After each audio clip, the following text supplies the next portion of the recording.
Some netball news now. Senior players Latanya Wilson and Nicole Dixon Rochester have returned to the Sunshine Girls squad for next month's three-test series away to reigning world champions Australia. Wilson was unavailable for the recent two-match series in England, while Rochester Dixon is returning for the first time since the 2023 World Cup in South Africa.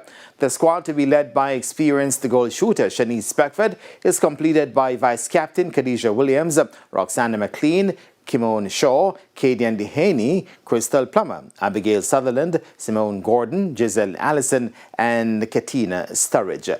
The games are set for February 5 in Adelaide, February 8 in Perth, with the final contest 3 days later in Melbourne. The Sunshine Girls are currently third in the world rankings, while the Australian Diamonds are sitting at the summit.